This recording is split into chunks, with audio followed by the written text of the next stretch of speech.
Assalamualaikum warahmatullahi wabarakatuh. Kembali kita pada rancangan podcast iaitu yang membincangkan topik berkaitan dengan isu-isu pendidikan di Malaysia.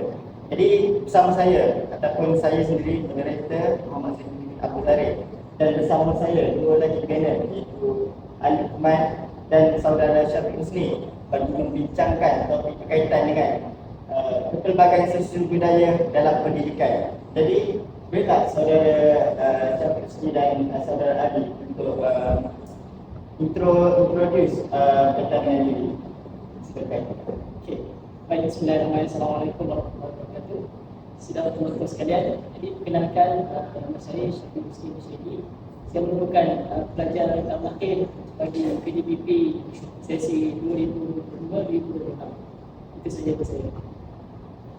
Assalamualaikum dan selamat saya Tuan Ustaz Muhammad pelajar PDPP Sejarah Nilai 2005-2006. Jadi terima kasih kepada saudara Syafiq Husni dan saudara Ali kerana sudi untuk ke program atau perancangan podcast pada hari ini. Jadi kita berbalik kepada topik kita iaitu sosial budaya dalam pendidikan. Jadi untuk saudara Syafiq Husni, saya nak tanya apa yang kamu faham kaitan dengan sosial budaya dalam pendidikan, mengenai konsep dan sebagainya lah. Jadi saya silakan Syafiq Husni untuk menjawab soalan tersebut. Okey, terima kasih kepada moderator. Soalan yang baik. Okey, jadi pada hari ini saya akan terangkan sedikit berkaitan dengan sosial budaya. Jadi perkataan sosial budaya ini dia ada dua, iaitu perkataan sosial dan juga budaya. Okey, sosial yang boleh masukkan dengan sosial. Sosial ini adalah didefinisikan sebagai kata awalan yang merujuk kepada segala pilihan berkaitan dengan masyarakat. Okey, dalam perkataan sosial ni dia banyak berkaitan dengan sosial politik ke, sosial ekonomi ke. Jadi itu adalah dekat dengan masyarakat. Itu adalah perkataan sosial. Kadang-kadang budaya yang sebenarnya saya dapat daripada Kamus Dewan Bahasa dan Pustaka, iaitu adalah sebenarnya aktiviti yang dilakukan oleh masyarakat berdasarkan akal budi yang mengandungi rasa cipta seperti kesenian, moral, kepercayaan, dasar dan sebagainya. Dan ini adalah dimasukkan dengan budaya sendiri. Jadi kata sosial dan budaya digabungkan menjadi kata sosial budaya yang membawa maksud gaya hidup ataupun peradaban ataupun pegangan bagi suatu masyarakat. Ini adalah masukkan dengan perkataan sosial budaya. Dan sosial budaya ini sebenarnya saya ambil konsep daripada Barat dan juga di negara kita sendiri dah. Jadi untuk Barat, konsep sosial budaya ini saya pecahkan kepada tiga. Yang pertama adalah daripada Ralph Clifton, iaitu seorang sarjana Barat yang berasal daripada England. Beliau menyatakan bahawa budaya merupakan satu sasaran keperluan yang dipelajari dan dikaitkan dengan kehendak atau fungsi yang kekal dalam masyarakat. Dan seterusnya adalah saya ambil daripada E.B.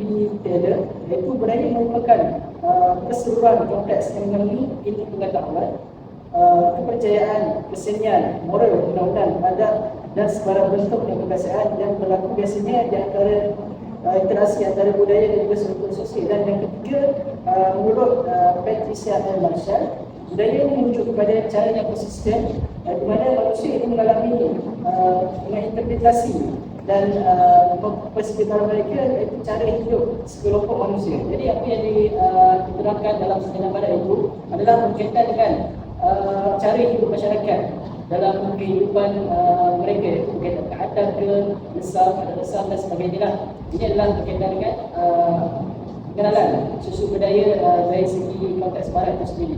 Manakala konteks di negara kita, itu menurut Nuraini Abdul Rashid pada tahun 2017, beliau menyatakan bahawa sosial berkaitan dengan masyarakat dan kemasyarakatan, manakala budaya adalah hal yang berkaitan dengan budi dan akal manusia. Oleh yang demikian, sosial budaya dapat dijelaskan sebagai hubungan masyarakat dengan budaya seperti cara hidup dan juga adat istiadat. Dan ini adalah tidak larilah daripada kehidupan kita, iaitu berkaitan dengan sosial dan budaya. Dan apa yang boleh dikaitkan dengan pendidikan pada ketika ini, seperti yang kita tahu dalam pendidikan di sekolah rendah sendiri kita ada pelbagai sekolah, iaitu sekolah kebahasaan, sekolah kebahasaan dunia dan juga sekolah jenis kebahasaan tamil. Jadi kepelbagaian ini yang berada di sekolah rendah ini adalah dikaitkan dengan sosial budaya, iaitu masyarakat hidup dalam kepelbagaian dalam susu budaya itu sendiri. Jadi ini adalah sebagai indikasi berkaitan dengan susu budaya itu sendiri. Jadi apa yang saya boleh simpulkan kat sini bahawa susu budaya dalam pendidikan ini adalah cara mereka berinteraksi dengan masyarakatnya ataupun macam mana murid itu berinteraksi dalam kelas. Jadi itulah membentuk satu susu budaya yang orang kata yang berlaku di dalam kelas itu sendiri. Betul. Jadi untuk saudara sini, boleh saya tahu tak bagaimana susu budaya ni dia mempengaruhi murid di sekolah ini? Okey, ini masuk dengan faktor kan, faktor yang mempengaruhi kepelbagaian sosial budaya di sekolah. Jadi saya tekankan pada empat perkara. Itu yang pertama adalah dari segi latar belakang keluarga. Yang kedua adalah berkaitan dengan vokasi. Yang ketiga perbezaan pencapaian akademik, dan yang keempat adalah mungkin ini kurang kata faktor ni lah, iaitu perbezaan jantina.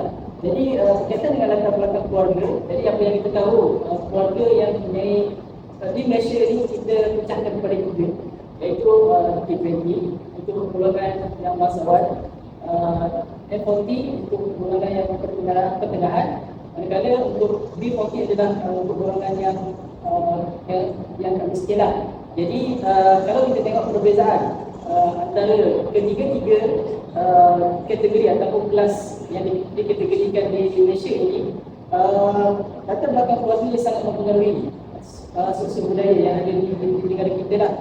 Kalau kita tengok anak-anak orang kaya, anak-anak kaya ni mereka disediakan dengan berbagai kemudahan, kemudahan pembelajaran terutamanya. Itu satu. Yang kedua, dari segi akses, itu mereka dapat memudahkan mereka untuk akses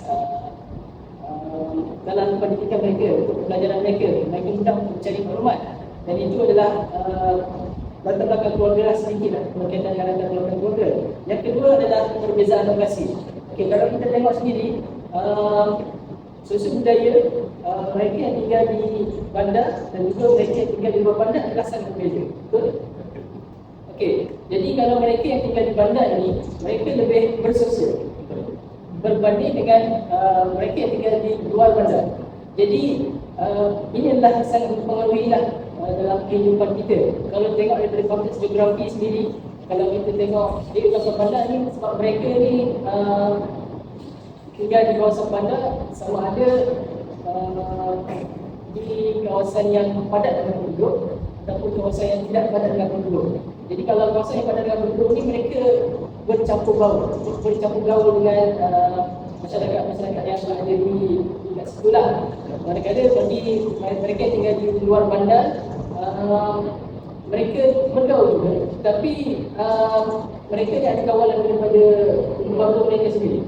Jadi itu adalah faktor lah yang mendorong sosial budaya yang ada di negara kita ni lah, dan pandangan pelajar. Okey, yang kalau faktor yang ketiga juga, apa yang saya terangkan adalah mengenai perbezaan pencapaian akademik, iaitu apa yang boleh dikaitkan kat sini adalah kaitan dengan interaksi bersama dengan ibu bapa. Jadi kalau kita tengok mereka berjaya kan, macam mana mereka ni berinteraksi dengan ibu bapa mereka. Sebab ibu bapa mereka, kalau anak-anak kita balik ke sekolah, mereka akan, ibu bapa akan tanya macam mana belajar hari ini, macam mana belajar hari ini, apa yang awak belajar kat sekolah hari ini. Jadi ini adalah kata interaksi antara ibu bapa itu sangat penting dengan anak-anak, itu sangat penting untuk mempengaruhi pencapaian akademik. Dan ini adalah dikaitkan dengan sosial budaya juga. Dan yang keempat, faktor yang ke sini apa yang saya bercakap adalah perbezaan jantina. Okey, kalau kita tengok antara lelaki dan juga perempuan, mana yang lebih banyak cakap? Lelaki ke perempuan? Perempuan, betul. Kalau itu kan fakta kajian daripada kalau dalam psikologi, perempuan lah lebih banyak bercakap berbanding dengan lelaki. Jadi perempuan ni kalau dia bercakap, dia kena kata dia meluahkan perasaan. Jadi itu adalah apa perbezaan lah. Dia bercakap, dia meluahkan apa yang terbuku dalam hati dia lebih banyak bercerita. Jadi ini adalah sebenarnya mempengaruhi cara berfikir mereka, dan mempengaruhi lah sosial budaya yang ada dalam kalangan anak pelajar ini. Dan ini adalah 4 faktor yang saya tekankan di sini yang mempengaruhi perbezaan sosial budaya dalam kalangan pendidikan di negara kita ini. Okay, baik, saudara Rosni, terima kasih atas penjelasan berkaitan dengan faktor kepelbagaian sosial budaya di sekolah. Jadi selepas saudara Rosni membentangkan apa itu faktor kepelbagaian sosial budaya di sekolah, jadi saya akan masuk berkaitan dengan implikasi atau kesan daripada kepelbagaian sosial budaya di sekolah, hasil daripada apa yang dikatakan saudara Rosni tadi.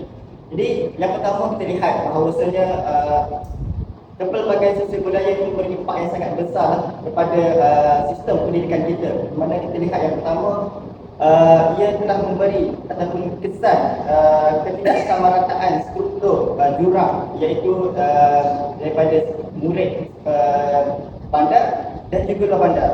Kita lihat di sini, dimensi ini melihat bagaimana kemudahan fizikal dan digital menentukan pembelajaran murid itu sendirilah. Jadi kita lihatlah di mana murid di bandar ini mempunyai akses yang mencukupi untuk mereka belajar, di mana mereka telah diberikan kelengkapan termasuk dengan internet berlebihan tinggi, peranti digital peribadi, kelas tuition tambahan. Jadi murid-murid yang berada di bandar ini mempunyai akses yang mencukupi untuk mereka belajar dan untuk mereka tangkap apa yang mereka tak faham.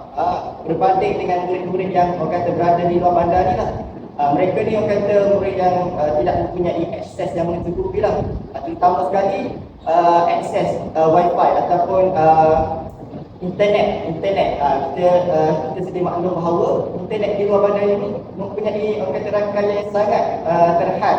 Kalau kita tengok di kawasan-kawasan luar bandar, contohnya di kawasan pedalaman, mereka tidak mempunyai internet yang cukup untuk mereka menggaji ataupun mencapai pembelajaran yang mereka nak.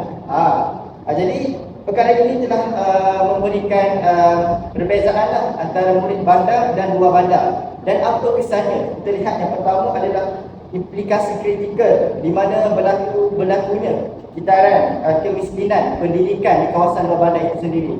Jadi apa yang berlaku untuk murid-murid yang tidak mempunyai akses sedemikian? Kita lihat yang pertama adalah dari sudut pencapaian akademiknya. Pencapaian akademiknya sangat terhad, di mana kita lihat bahawa tanpa akses yang sangat mencukupi ataupun lengkap, murid luar bandar ini tidak dapat mengejar sukatan pelajaran yang semakin mencabar. Jadi mereka susahlah untuk mereka mendapat maklumat-maklumat tambahan berkaitan dengan pendidikan, berkaitan dengan akademik yang mereka nak capai. Jadi ini agak menyukarkanlah mereka untuk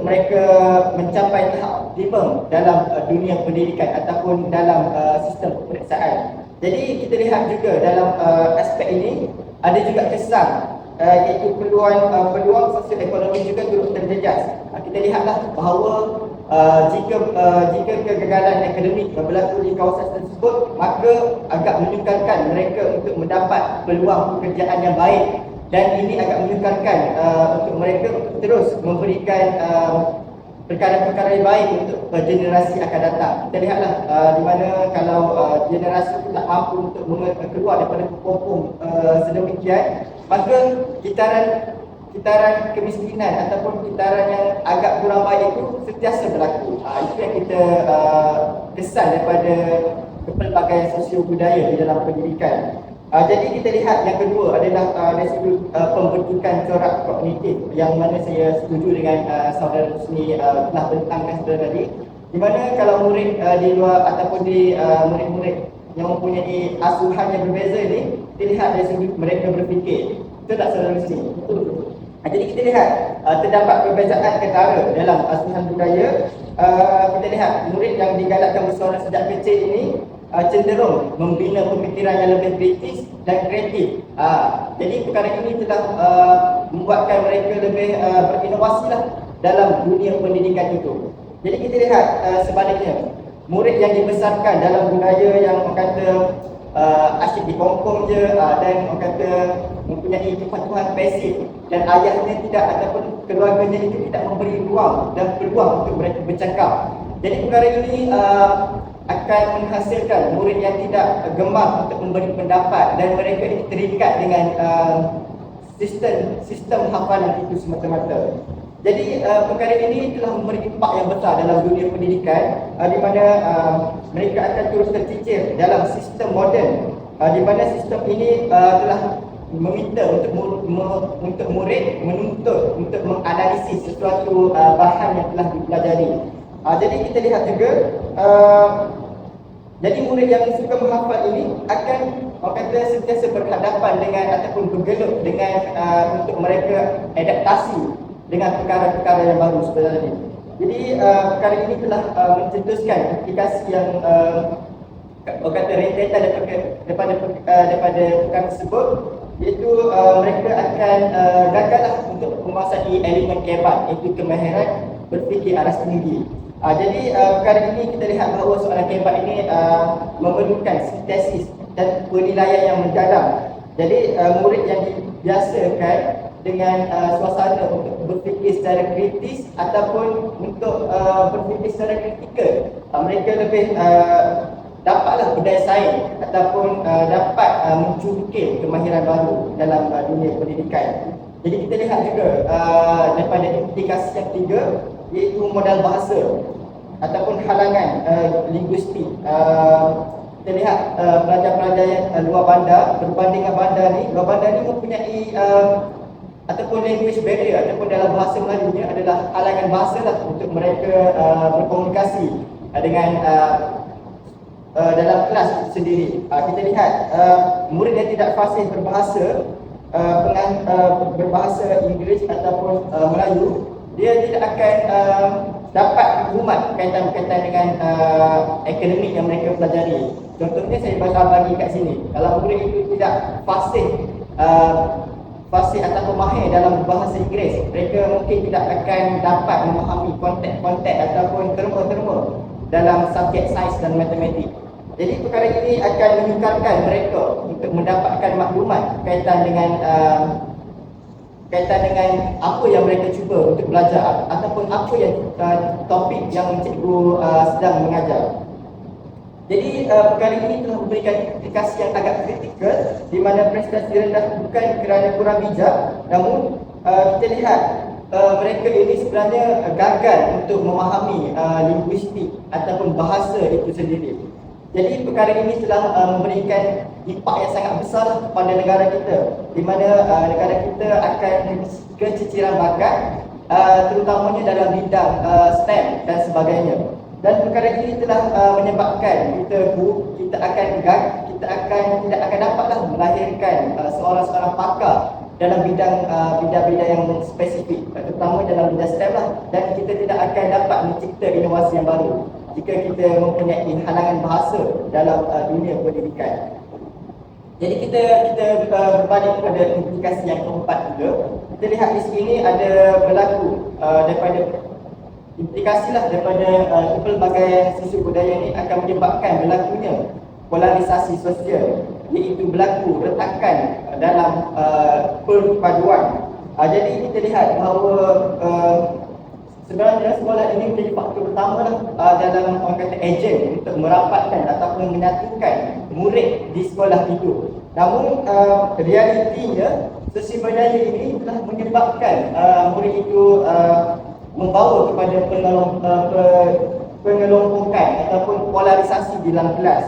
Di mana kita lihat bahawa murid secara konsisten cenderung untuk memilih untuk berada dalam kaum mereka sendiri ataupun latar belakang mereka sendiri. Contohnya macam ni, saya Melayu dan kita lihatlah saudara-saudara Melayu. Jadi saya lebih cenderung untuk berada dalam kelompok yang sama dengan mereka. Dan begitu juga dengan kaum-kaum yang lain dekat Malaysia ni. Jadi perkara ini telah mewujudkanlah interaksi rentas budaya yang sangat terhad di dalam kelas. Dan perkara ini telah menyebabkan kesan yang sangat buruk, terutama kemahiran daripada sudut kemahiran sosial. Jadi kalau berlakunya pengelompokan ataupun polarisasi sosial dalam kelas ini akan menyebabkan kita tidak dapat bertukar-tukar fikiran ataupun tidak dapat bertukar-tukar budaya dengan kaum-kaum di dalam kelas. Jadi perkara ini orang kata tidak dapat melahirkanlah masyarakat yang sentiasa sedar ataupun sayang ataupun cinta kepada kaum ataupun masyarakat di negara kita. Jadi perkara ini telah menyebabkan unsur-unsur rasisme semakin menebal di dalam kelas. Sebab kita tidak ada rasa sayang terhadap kaum-kaum di negara kita.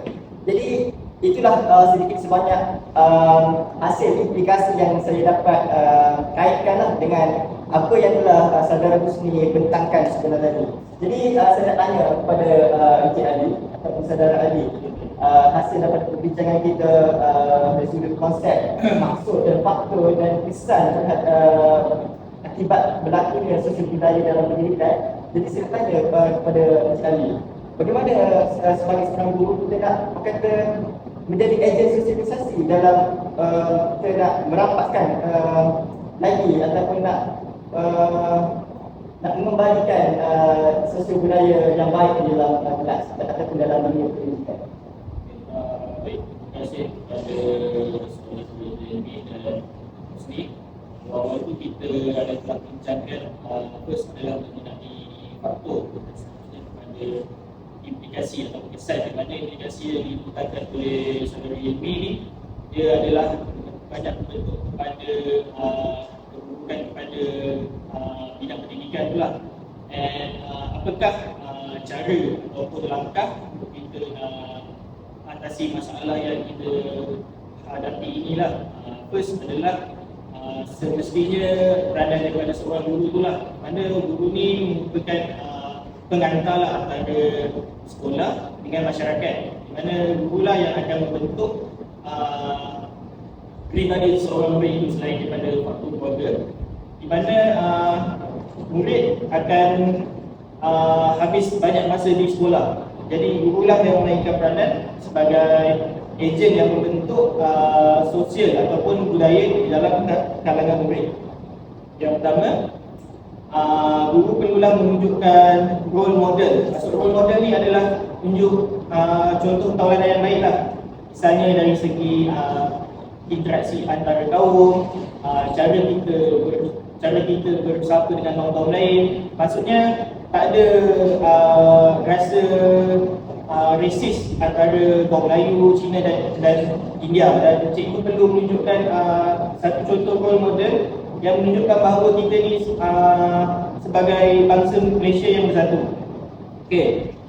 Yang kedua, cikgu perlulah tackle hati pelajar dengan penyataan kepelbagaian lah. Maksudnya murid-murid ni dia terdiri daripada latar belakang lah, berbagai latar belakang. Jadi cikgu perlu kreatif lah dalam mendambat hati murid-murid untuk mereka saling hormat menghormati antara satu sama lain, supaya benda ni dia akan pupuk daripada kecil lah. Sebab murid-murid dia akan membesar dan pada masa akan datang dia akan menjadi pemimpin negara. So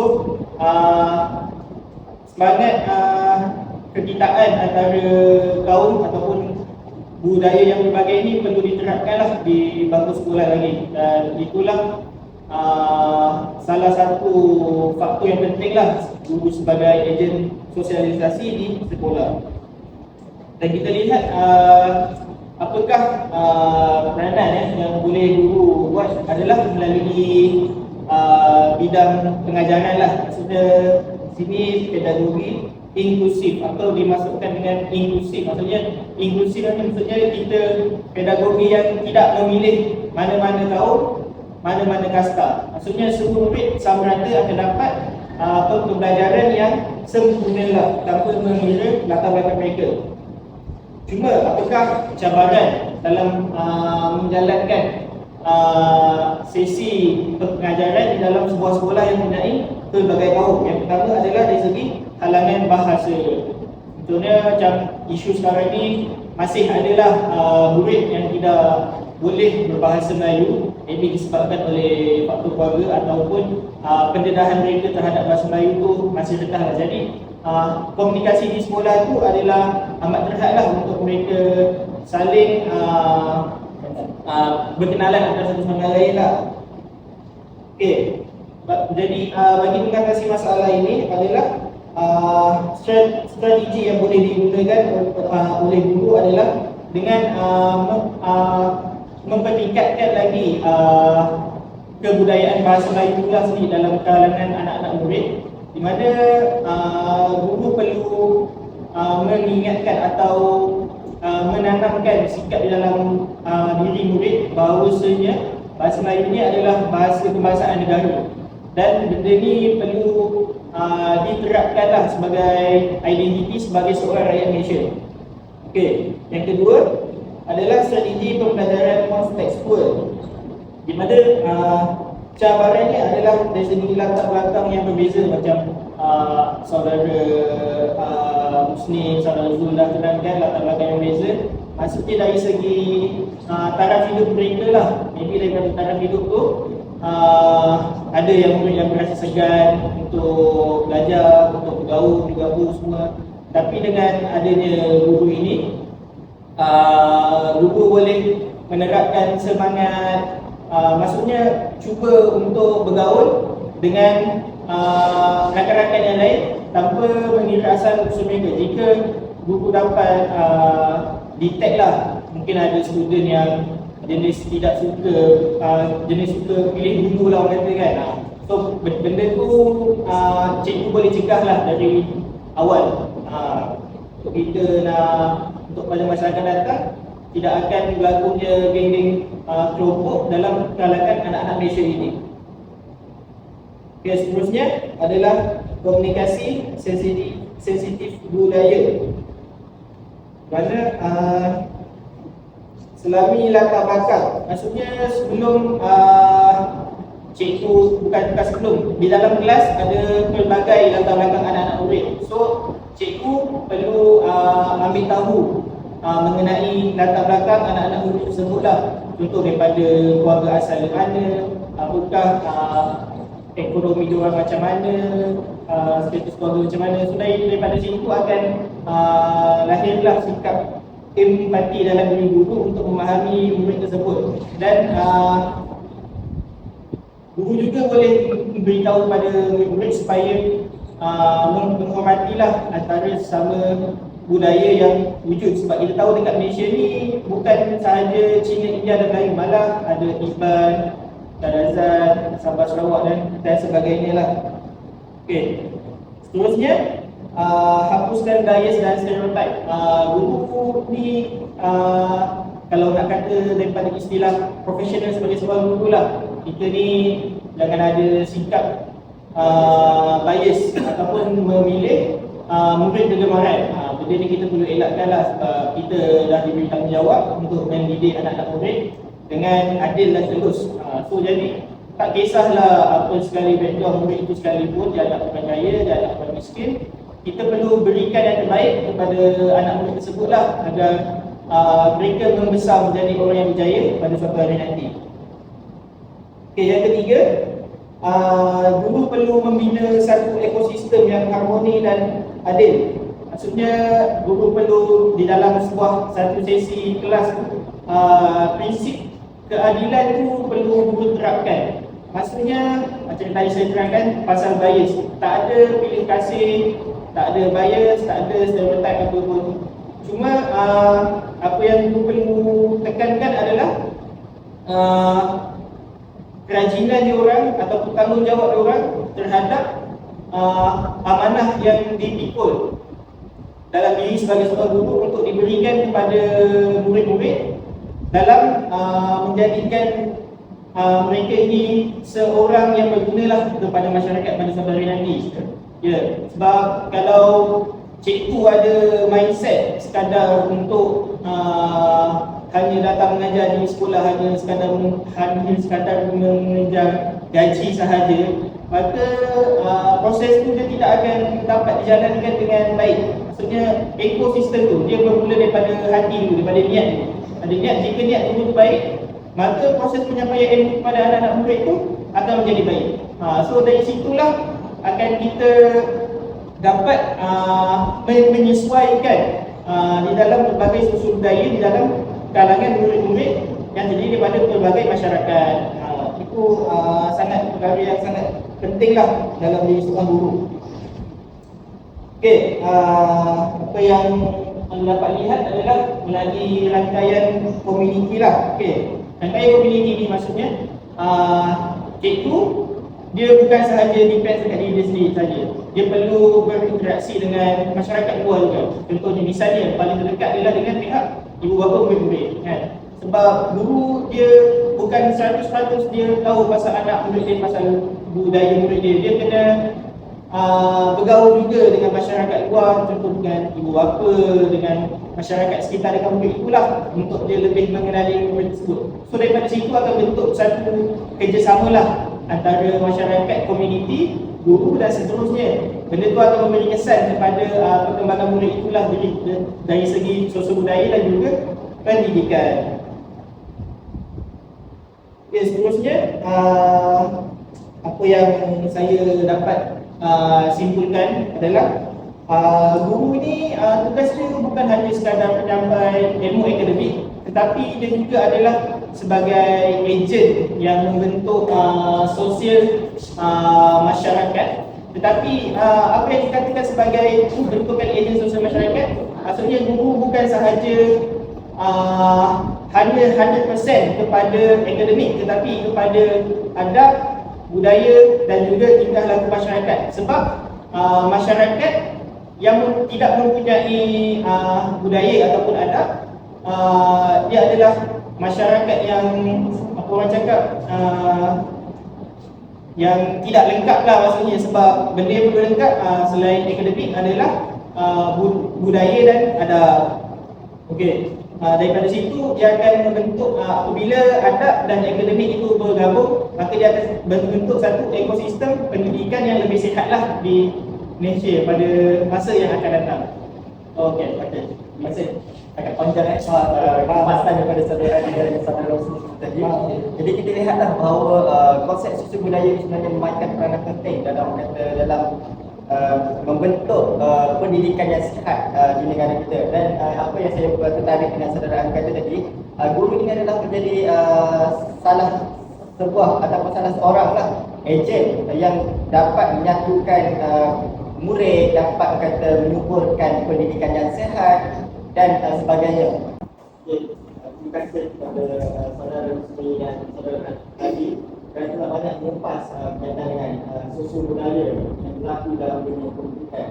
Jadi saya kira ramai audiens yang kata masih was-was berkaitan dengan apa itu sosial budaya dan apa itu kesan sosial budaya terhadap dunia pendidikan. Jadi adik-adik untuk kawasan sekarang saya open mic untuk audiens bertanya kepada panel-panel berkaitan dengan sosial budaya dalam dunia pendidikan. Jadi kalau audiens nak tanya, boleh angkat tangan, tanya. Alright, sila saudara. Saya nak tanya, sejauh manakah sistem pendidikan di Malaysia berjaya menangani kepelbagaian sosial budaya dalam kalangan murid? Saya boleh jawab. Jadi saya terima kasih soalan itu. Okey, baik.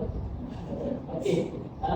Kalau kita bercakap tentang present out dengan soalan yang dilakukan oleh guru tadi, kita kan asal itu.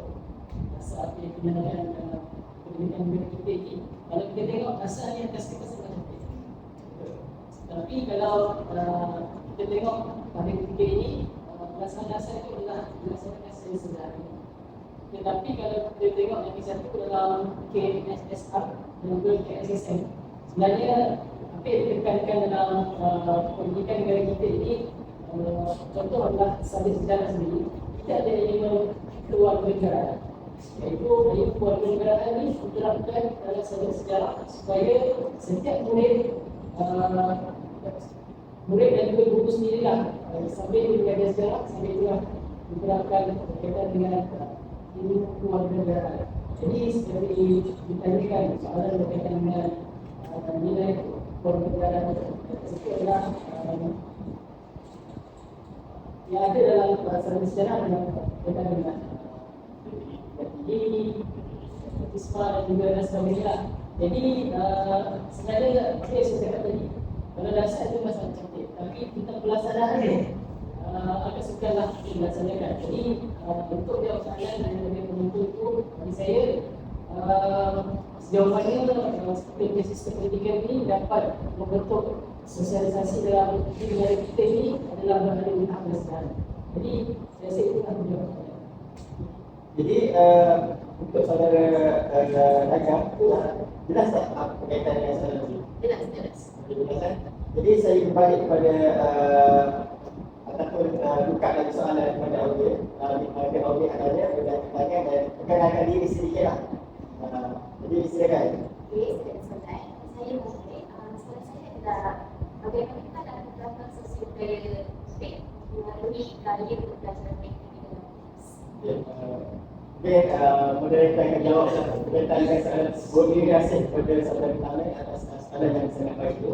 Jadi kita lihat bahawa latar belakang sosial budaya itu sangat memegang peranan sangat penting dalam dunia pendidikan. Dan sebab itu saya cakap begitu. Kita lihat dari sudut aspek bahasanya. Contohlah, murid itu kurang fasih berbahasa Melayu ataupun berbahasa Inggeris. Mereka ini mengalami kesukaran untuk mereka mengetahui terma-terma dalam pendidikan ataupun mereka sebenarnya tidak dapat bergaul dengan rakan sekelas. Ini akan menyusahkan mereka lah untuk mereka tanya pendapat dengan rakan mereka dan untuk mereka berbincang mengenai perkara-perkara yang tidak. Dan kita lihat dari sudut faktor kedua juga, kita lihat bahawa latar belakang sosial budaya dan jadi sebab apa? Kita lihat dari sudut sosial ekonominya. Di mana kita lihat bahawa murid-murid yang mempunyai sosial ekonomi yang sangat baik, lebih mempunyai kepribadian yang baik, dari sudut pembelajaran yang baik dan akademik yang baik. Kerana apa? Kita lihat dari sudut mereka orang-orang yang bangga mempunyai akses yang sangat lengkap dari sudut pelatih pribadinya, dari sudut rangkaian internetnya dan sebagainya. Jadi saya harap jawapan saya yang dilontarkan kepada saudara kami itu sangat jelaslah untuk kita memahami konteks latar belakang sosial budaya itu. Jadi mungkin kita ke soalan terakhir. Jadi kalau ada audiens yang nak tanya, silakan tanya dan tujukan kepada saudara kami. Okey, saya nak tanya soalan. Okey, nama saya Mawida. Cadangkan satu strategi pengajaran yang lebih berkesan untuk memperoleh pelbagai sosio budaya dalam pendidikan. Terima kasih Tuan Nabi. Okey, nak kata strategi yang berkesan, dia banyak strategi sebenarnya, tapi saya bayangkanlah saya sebagai seorang yang buat dasar, kemungkinan saya akan mengambil strategi pendekatan untuk berbahagian di dalam kelas tu untuk membuat satu aktiviti berkumpulan campur anak-anak murid itu daripada pelbagai bangsa. Ya, itu ada Melayu, Cina dengan India. Sebab dari situlah mereka akan lebih mengenali lah antara budaya dan sama lain lah. Macam dia ibarat macam kita nak kenal dengan kawan baru, so kita akan rapat dengan dia lah untuk kita kenal yang dalam.